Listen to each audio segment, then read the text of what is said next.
This channel does not promote any violent, harmful, or illegal activities. All content provided by this channel is meant for an educational purpose only. Top quality और consistent performance के लिए सिर्फ silver pump नाम याद रखना। আপনারা দেখছেন দুটি পরিবার, একটা সুধীর চন্দ্র পাইক আর একটা সুজিত দাস।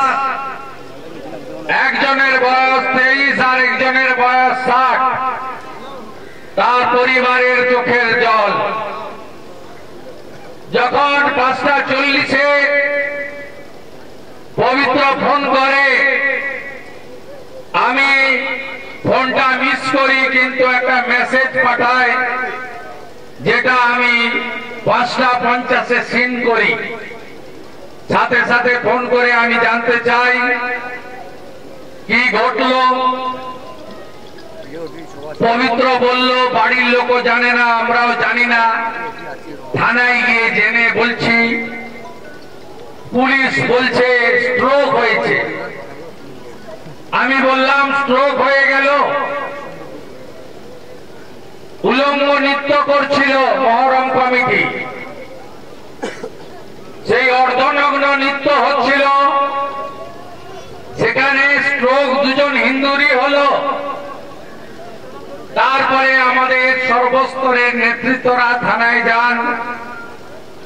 জেলা সভাপতি সোমনাথ রায়, বিধায়ক অরূপ দাস, লোকাল এমএলএ শান্তনু প্রামাণিক, জেলা নেতৃত্ব তাপস দোলাই, সবাই।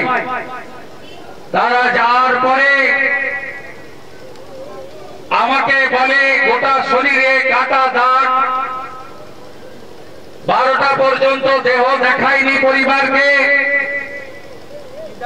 তারপরে শনিবার সারাদিন চলে যায়। কি করা যায়, কি করা যায়? দিবাকর সঙ্গে ভাইপো বাহিনী, ভাইপো গ্যাং, সঙ্গে মমতার আদরের খালা মমতার যারা বিশেষ কমিউনিটি, তাদের সঙ্গে সলা পরামর্শ করে গতকাল রবিবার রাত্রে একটি ভিডিও ছাড়া হয়। সেই ভিডিওতে আলো অফ এবং আলো অন, আর কিছু আপনি বুঝতে পারবেন না। রাত্রি থেকে চাষ করা হয়,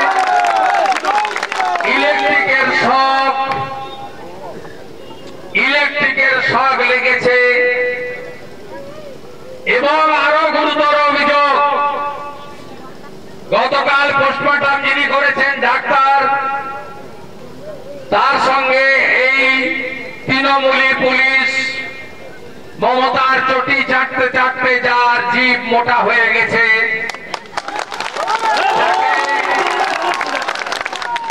গত লোকসভা ভোটে ঘাড় ধাক্কা মেরে ইলেকশন কমিশন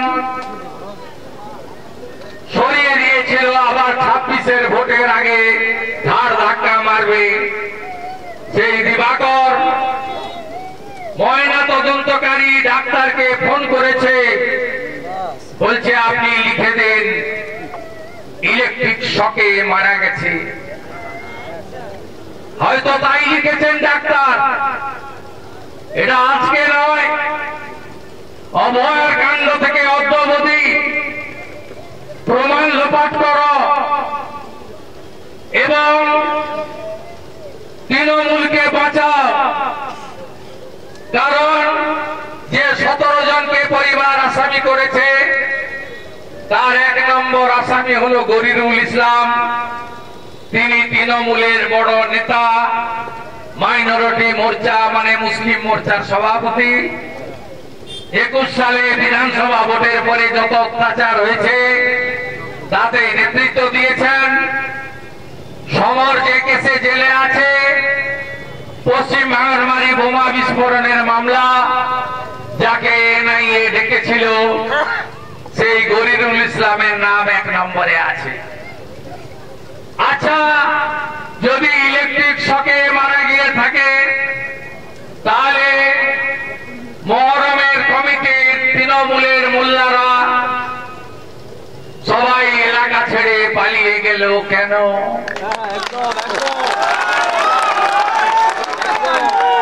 ঘরগুলোতে তালা লাগানো কেন? তড়িতাহত ব্যক্তিকে হসপিটালে না নিয়ে গিয়ে থানাতে নিয়ে গেলেন কেন? তাদের মৃত্যু ঘোষণা কে করলো? দিবাকর না খেজুরি রসি? এরা কবে এমবিবিএস পাস ডাক্তার হলো? আঙুল কাটা, গোটা শরীরে কাটা চিহ্ন কেন? আচ্ছা ধরে নিলাম স্পটে মারা গেছে, বাড়ির লোককে না ডেকে দেহ তুললেন কেন? এই সব প্রশ্নের অমীমাংসিত প্রশ্নের উত্তর আদায় করতে গেলে পরিবারকে নিয়ে গঙ্গার ওপারে যেতে হবে। আপনাদের বিরোধী দলনেতা এসব বিষয়ে এক্সপার্ট। কি করে ইয়াদের জব্দ করিতে হয় সেই বুদ্ধি ভাষা আমার জানা আছে। আমি সেই বুদ্ধি ভাষা পরিবারকে নিয়ে লড়াই করব, বিচার পাইয়ে দেব। আপনারা প্রত্যেকটা গ্রামে হিন্দুদের ঐক্যবদ্ধ করুন। আজকে সুজিত বা সুধীর বাবুর উপর হয়েছে, আগামীকাল তৃণমূলের হিন্দু, সিপিএম এর হিন্দুর উপরেও হবে। তাই সাধু সাবধান। আপনারা হরগোবিন্দ দাস, চন্দন দাসকে খুন করেছেন পশু কাটার ছুরি দিয়ে। ওখানে হিন্দুদের সংখ্যা 16%, খেজুরিতে হিন্দুদের সংখ্যা 85%। আমাদের হবে না। আজকে যেভাবে কাঁচা বাঁশের লাঠিতে জয় শ্রীরামের ঝান্ডা লাগিয়েছেন, এই লাঠি আরো তৈরি করতে হবে, তেল মাখাতে হবে লাঠিতে, এবং গ্রামে গ্রামে শঙ্খবাদন এবং গ্রামে গ্রামে আরো বেশি করে ঐক্যবদ্ধ হতে হবে।